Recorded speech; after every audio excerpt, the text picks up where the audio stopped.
Hello प्यारे बच्चों, जय हिंद, वंदे मातरम। स्वागत है आप सभी का एक बार फिर से आपके अपने चैनल फिजिक्स टॉपर्स अकेडमी में। मैं हूं गौरव सिंह और आपके लिए लेकर आया हूं मैं 12th क्लास की फिजिक्स चैप्टर नंबर 3 जिसका नाम है वैद्युत विभव। और आज है हमारा लेक्चर नंबर 5। ठीक है, तो आज जो हमारा इंपॉर्टेंट टॉपिक है उसका नाम है दो बिंदु आवेशों के निकाय की वैद्युत स्थितिज ऊर्जा। ठीक है, अब देखिए सबसे पहले हम समझते हैं कि किसी निकाय की वैद्युत स्थितिज ऊर्जा क्या होती है। ठीक है, देखिए जैसे कि हम देख पा रहे हैं यहां पर मैंने एक निकाय लिया है जो दो बिंदु आवेशों Q1 और Q2 से मिलकर बना है और दोनों बिंदु आवेशों के बीच की दूरी जो मैंने ली है यहां पर स्मॉल r ली है।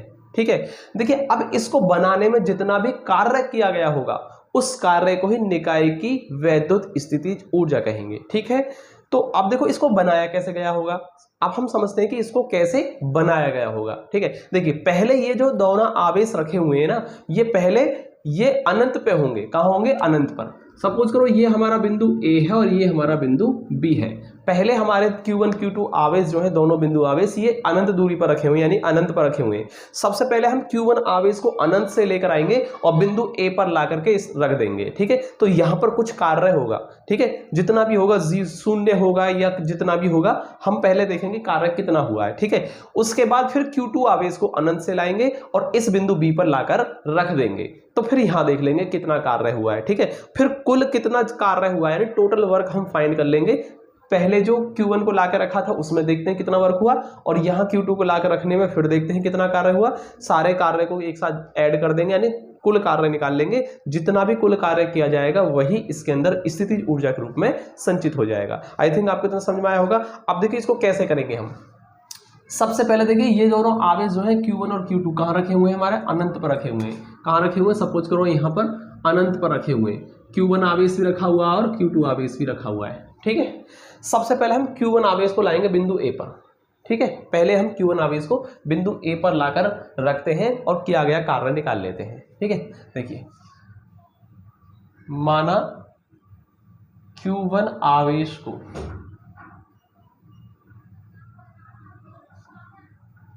अनंत से बिंदु ए तक लाने में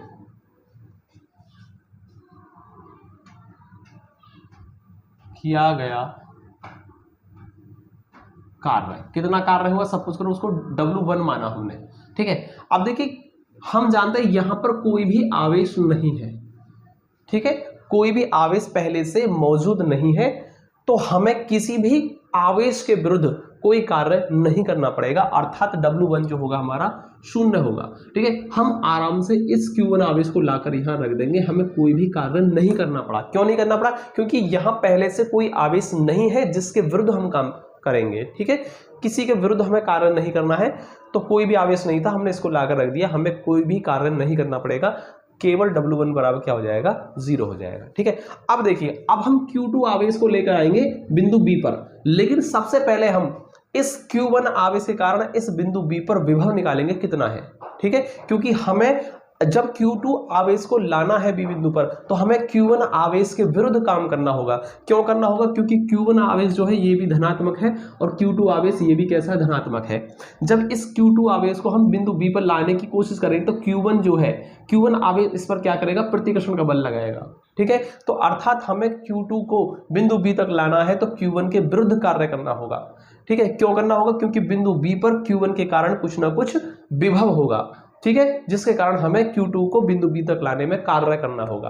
तो इसलिए सबसे पहले हम क्या कर देते हैं, Q1 आवेश के कारण स्मॉल r दूरी पर B बिंदु पर हम क्या निकाल लेंगे? विभव निकाल लेंगे। ठीक है, तो देखिए क्या होता है विभव। बिंदु B पर आवेश Q1 के कारण, Q1 के कारण, ठीक है, बिंदु B पर आवेश Q1 के कारण एकांक आवेश को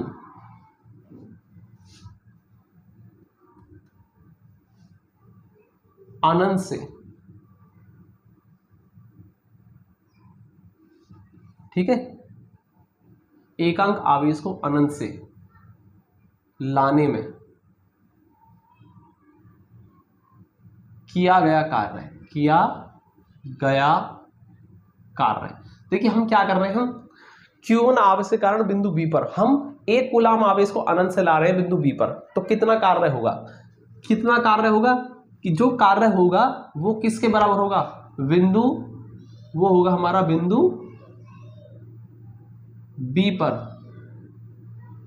आवेश, बिंदु B पर विभव, ठीक है, बिंदु B पर विभव के बराबर होगा, ठीक है। किसके कारण होगा ये विभव, Q1 आवेश के कारण होगा विभव। तो मैंने यहां लिखा है बिंदु B पर आवेश Q1 के कारण, और हम Q1 के कारण विभव होगा, ठीक है। और एकांक आवेश को ला रहे हैं हम अनंत से, ठीक है। तो देख कितना होगा, उसको मैं V मान लेता हूं 1/4 पाई एप्सिलॉन नॉट, ठीक। Q1 अपॉन R, कितनी दूरी है ये, R दूरी है, सही है, इतना विभव हुआ। अब हम लेकर आएंगे आवेश Q2 को B बिंदु पर, आवेश Q2 को अनंत से बिंदु B तक लाने में किया गया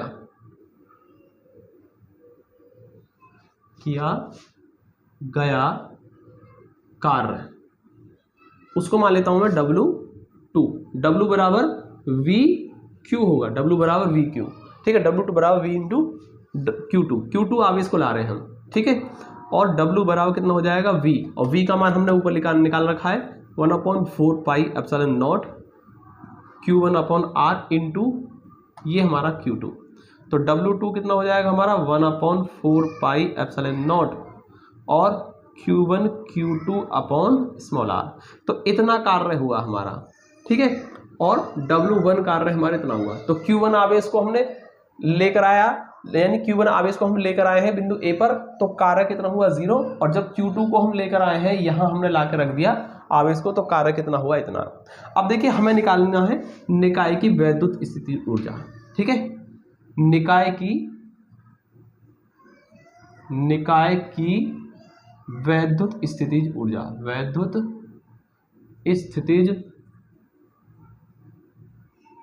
ऊर्जा, ठीक है, कितनी होगी, जो कुल कार्य हुआ है कुल कार्य के बराबर होगी, ठीक है, कुल कार्य के बराबर होगी, यानी W1 प्लस W2, सही है। कुल कार्य यानी W1 और W2 दो कार्य हुए हमारे, दोनों को ऐड कर देंगे। W1 हमारा 0 है और W2 हमारा 1/4 पाई एप्सिलॉन नॉट और Q1 Q2 अपॉन R है।